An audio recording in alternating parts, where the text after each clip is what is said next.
você com certeza já percebeu que os números estão presentes o tempo todo no nosso dia a dia. Não?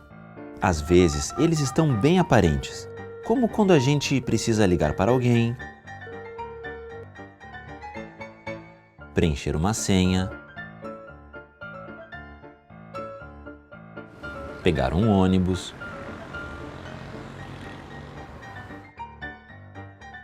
Mas muitas vezes, eles estão escondidos onde a gente menos imagina e aparecem repetidamente em algumas situações.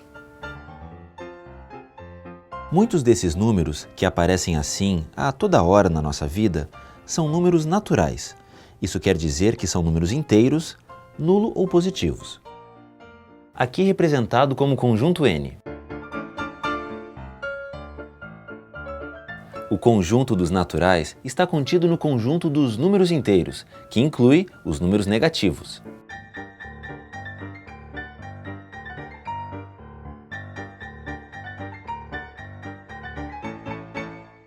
Aqui representado como conjunto Z. Todos esses números também pertencem ao conjunto dos números racionais, que nada mais são do que números que podem ser representados por uma fração entre dois números inteiros, desde que o denominador seja diferente de zero.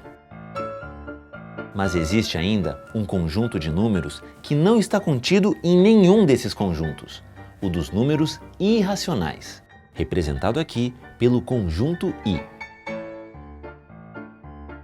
Como o próprio nome sugere, eles são números não racionais. São chamados assim porque não podem ser representados por uma fração entre dois números inteiros. Na representação decimal, eles possuem infinitas casas decimais que não seguem um padrão de repetição. Diferente do que acontece com as dízimas periódicas, que representam racionais. A descoberta dos números irracionais é atribuída a Hipaso de Metaponto, um filósofo que viveu na mesma época que Pitágoras e que era um de seus seguidores. Acredita-se que Hipaso tenha chegado aos números irracionais ao calcular a hipotenusa de um triângulo isósceles de lado 1, usando o próprio teorema de Pitágoras e chegando ao resultado de raiz quadrada de 2. O fato desse valor não poder ser representado por uma fração de dois números inteiros acabou gerando uma ruptura entre Hipaso e os seguidores de Pitágoras, pois eles acreditavam que toda a geometria poderia ser descrita com números racionais. Hipaso teria sido expulso da escola pitagórica, e diz a lenda que os pitagóricos construíram uma tumba com o nome dele em sinal de que Hipaso estava morto. Mas isso a gente não tem certeza. São lendas da antiguidade. Os números irracionais só entrariam oficialmente na aritmética mais de 2000 anos depois, graças ao matemático alemão chamado Julius Dedekind, e a união entre o conjunto dos racionais com o conjunto dos irracionais resulta no conjunto dos números reais. Alguns desses números irracionais são tão especiais que receberam um nome só para eles. É o caso, por exemplo, do número π. Ele vale aproximadamente 3,14 e representa a razão entre o comprimento de uma circunferência e o diâmetro dela.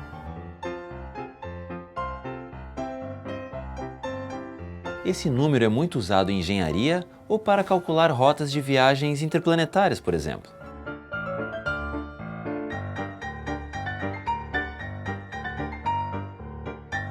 Outro número especial é o número de ouro, também chamado de proporção áurea.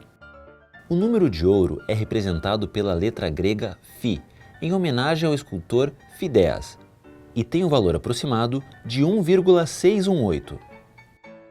O número φ pode ser obtido dividindo um segmento de reta em duas partes.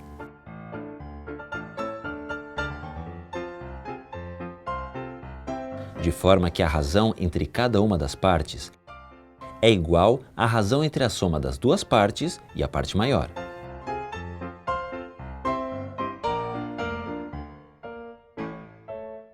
Quando você cria um retângulo com a proporção áurea, por exemplo, Os retângulos contidos nele mantêm essa proporção infinitamente. A proporção áurea também está presente na sequência de Fibonacci, que recebeu esse nome em homenagem ao matemático italiano Leonardo Fibonacci, considerado um dos mais importantes da Idade Média. Essa sequência começa com 0 e 1 e depois é formada por termos que são a soma dos dois termos anteriores. Assim, ela segue a seguinte lógica: 0 mais 1 igual a 1, 1 mais 1 igual a 2, 2 mais 1 igual a 3, 3 mais 2 igual a 5, 5 mais 3 igual a 8, e assim sucessivamente. Ao dividirmos um número da sequência pelo número imediatamente anterior, quanto mais alto o seu valor, mais próximo chegamos à proporção áurea. Essa sequência pode ser identificada em diversos elementos da natureza, como nos galhos das árvores ou na disposição das sementes de alguns girassóis. Aproximações dessa proporção também podem ser observadas em várias obras arquitetônicas, como o Partenon, na Grécia. Embora não seja possível provar que essa proporção tenha sido usada intencionalmente, o número de ouro parece estar sempre associado à beleza. Viu só como os números também podem ser belos?